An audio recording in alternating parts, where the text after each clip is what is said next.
Hi Stampers, happy Monday. It's Christine from Christine's Stamping Spot. Happy March 1st. Hard to believe that we're there, but we are. So let's hope that spring is right around the corner for us.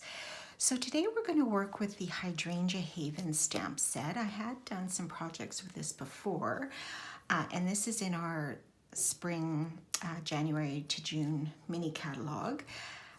It is a pretty large stamp set with 22 images, and it does have some coordinating dies as well. We're going to switch up the color palette a little bit with this today, and we're going to focus on some blues. Balmy blue actually in particular is the blue that we're going to use. This is actually a very sort of simple, no fuss kind of card. It just has some extra little techniques in it to give it a little bit of a wow factor. I just thought it was very vintage looking. It was a project initially posted by Cindy Stewart Held, and I kind of switched it up a little bit with some of the colors and things. So I'm going to show you how we're going to make this card. So we are going to need a couple of images from here. So we're going to pull out this large hydrangea, and we're going to mount that on our block. And then we're also going to need this leaf. Whoops, that's on the second one. This leaf image here, which we'll just put on another block for now, just so I don't lose it. That's the thing with these clear stamps. You have to be a little bit careful that you know where they are, because they can easily disappear into your other work materials, and I've been known to have that happen to me. So just be aware with these clear photopolymer stamps that you kind of know where they are, because they can get lost in the shuffle. All right, so for this card, we're going to start with a soft suede base at 8.5 by 5.5, and we're going to fold that in half and just set that aside. And then with our Balmy blue, we're going to do a little bit of stamping on the outline, just to give it a little bit of something. So we're going to use our Balmy blue for that, which is a lovely blue. I really, really like this blue. So the image that I'm going to use just to go around the outline is this little flower part. You know, they're like the little hydrangea flowers. So I'm just going to stamp that in the Balmy blue all around the edges. So, you know, don't be too concerned how it's positioned, because you know it is going to get covered up in the center. But I just wanted something to peek through a little bit on the outside edges, so we're going to use this little stamp set there. Okay, so that's our Balmy blue, so we can attach that on top of our base. And vintage cards are always so nice. I just really like the look of them. So let's put this on top of our base, and then we'll get to the rest of the stamping. So we're going to set this aside and pull out a piece of Very Vanilla. Okay, so the first thing we're going to do with this is we're going to stamp our large hydrangea image in Memento Black ink. So I'm just going to ink this up. Sorry if I'm shaking. Oh, my table isn't always the most stable sometimes. Okay, so I'm going to bring out my foam mat, just because it's a photopolymer set. Gives it a little more cushion. And, oh my goodness, I think I put that on the right way? Yeah. Oh, scared me for a sec. Thought I had it on upside down. Okay, so we're just going to stamp this image, give it some good pressure, and there you go. Okay, so from here, now I don't want to leave my leaves black, so this leaf image that I pulled out, what I felt works the best, because my flower and my leaves are going to be different colors. So I took the leaf image And I just laid it on top of where I want it to go. I want this to fill in over the inside the black, and that's the beauty of clear stamps, is you can actually see where they're supposed to go. So I'm just gonna clear this other stamp here so I can use this big block. So we'll put this one away. So now that I have it positioned where I think I want it, I'm just going to put my block on top and pick it up, because that way, hopefully my stamps are sitting where I want them, not that they're a little bit off of my image. Now they may be a little bit off anyway, but that doesn't bother me so much because it kind of adds to the look of the card. So I'm going to use some old olive and ink up this image of the leaves, and we'll see how close we can get. This is where your Stamparatus would also come in handy. Okay, so excuse my head. Let's see if I can get this lined up. Of course, once there's ink on it, it's not quite as easy to see, but you kind of get the idea. You're just going to stamp that down, and there you go. That actually turned out pretty well. Turned out a little bit better than my original. So I'm pretty happy with how that turned out. Awesome. Okay, so now we're going to add some color into our hydrangea. So we're going to use some blues for that. And the image we're going to use is this solid image here. We're going to use that and stamp that inside our black little flowers. So we're going to use Balmy Blue again. Look this up, so let me just move this so hopefully you can still see that in the camera. Okay, so we're just going to take this image in our Balmy Blue, and we're just going to sort of go around and stamp. Now, if you're a little bit off or over, that's fine. If, you know, there's some vanilla peeking through, I also like the look of that. You can go over pieces if you want. If you want some areas a little bit darker, but I kind of like it just like that. I might just add a teeny weeny bit here on that edge, like so. And I like that little bit of vanilla that's still kind of poking through there. I think that's great.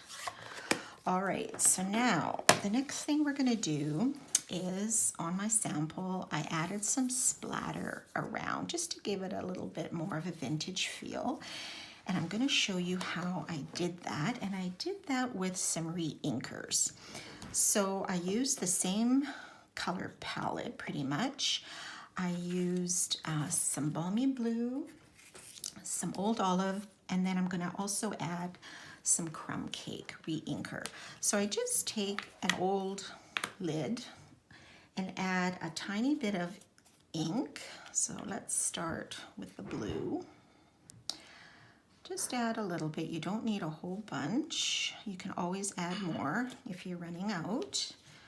So let's do our blue, and then I'm going to use one of our new water painters. I think they recall them, our old aqua painters.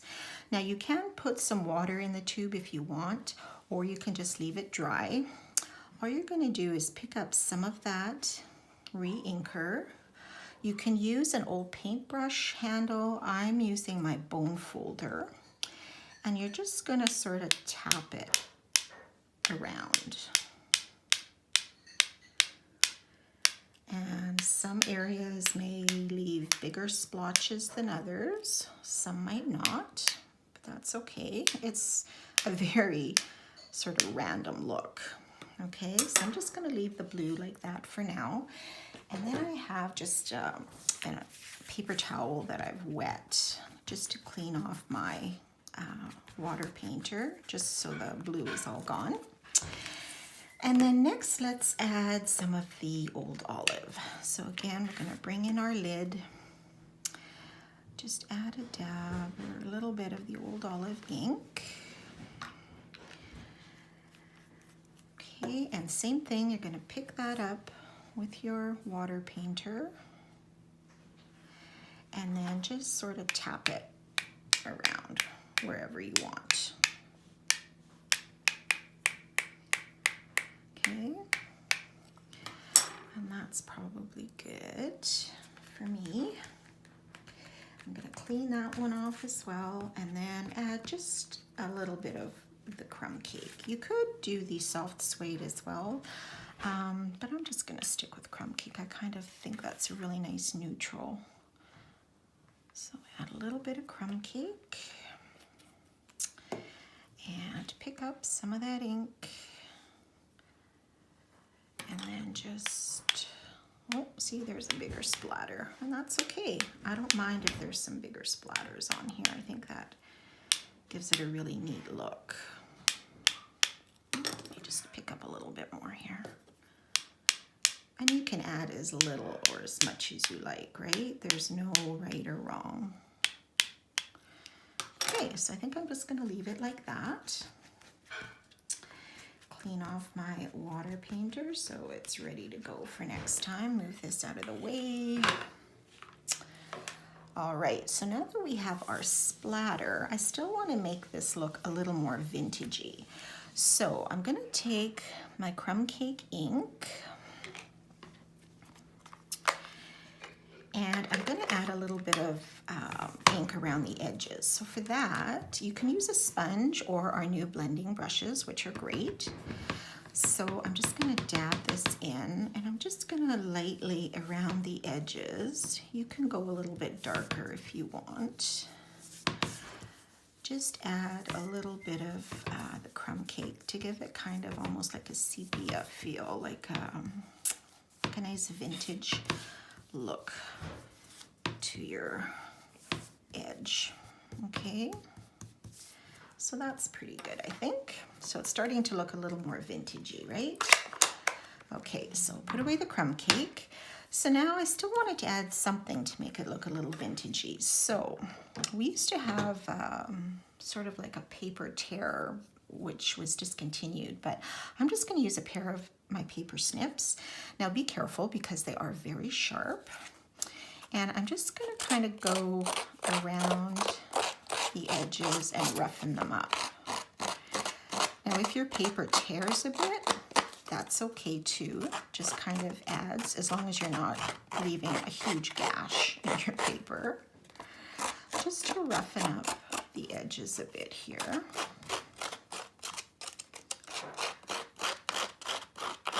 Okay, so you can see this one gouged a bit, but that's okay, it's not that much. Just add a little bit more here, a little bit more at the top. Just to kind of roughen it up and give it an old time kind of feel. And you can just go over some of those edges if you want them a little bit rougher. Okay, so that's pretty good. See how it gives it that kind of rougher look.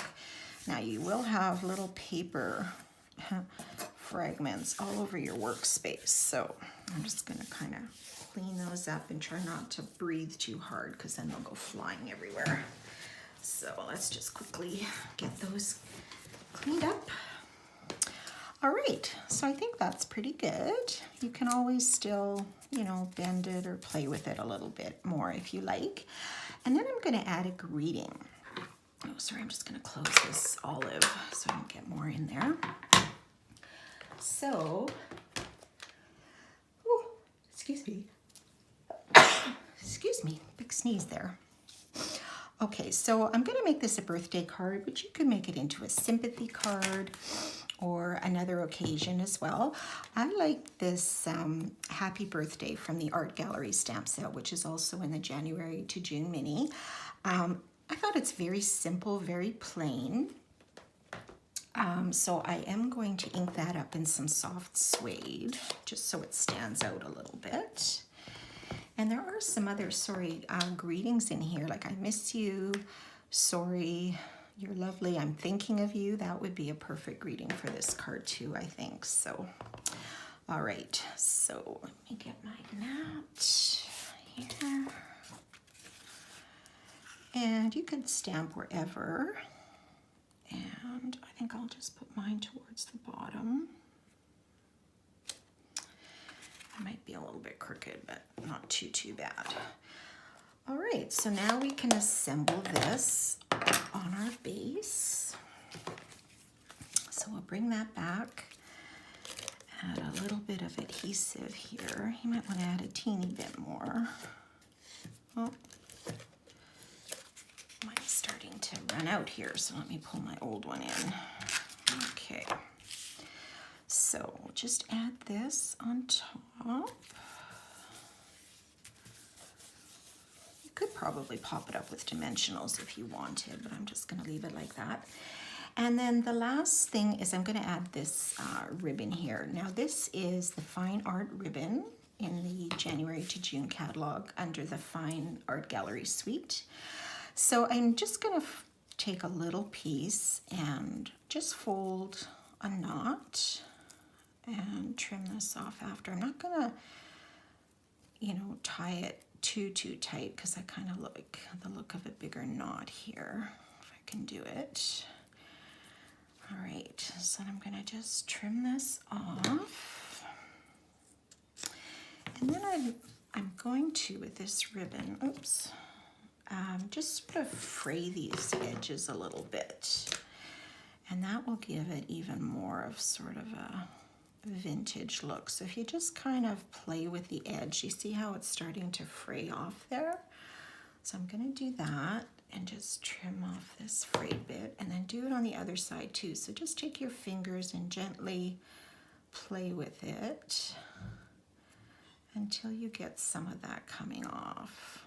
It doesn't have to be a lot, it can just be a little bit. And then I'm just gonna trim that off there too. I'll get this out of the way. Okay, so that's not too bad. And then you can always, we'll put this on and then we'll see if it needs to be trimmed down. So I might trim it a bit and then do a bit more fraying, we'll see. So I'm just gonna attach this with some glue dots. Hopefully they will come off here. Let me just tighten this a bit. Okay, there we go. So 2 or 3, whatever you feel comfortable with, to kind of hold this in place. So I'm just going to put this between the flower and the stem, kind of like so. And if it's a little bit long, like this one I just left short, so I might actually just trim this a little bit shorter and do a little bit more fraying. Let's see. I don't like this one to have really long tails on it, so let's just trim that a little bit again. And we'll do the same on this side. Okay, that should be not too bad. And there you go. There are your cards, your hydrangea cards. We're doing blue hydrangeas today, which I think are quite nice too. So very simple vintage looking card. Not a lot of pieces to it, not a lot of embellishments, just kind of really simple and says what it needs to say. I really quite like the look of this. So if you would like to purchase any of these products, please visit my website at christineludwig.stampinup.net and leave me a comment below. Tell me what you think about the blue hydrangea as opposed to a purple hydrangea or a pink hydrangea. Although you could certainly switch these colors up. Instead of the balmy blue paper and ink, you could do it with perhaps a Highland Heather purple or one of the pinks that we have. And it would be just as beautiful, I'm sure. So I hope you enjoyed that project today, and we will see you next time. Have a great week. Bye for now.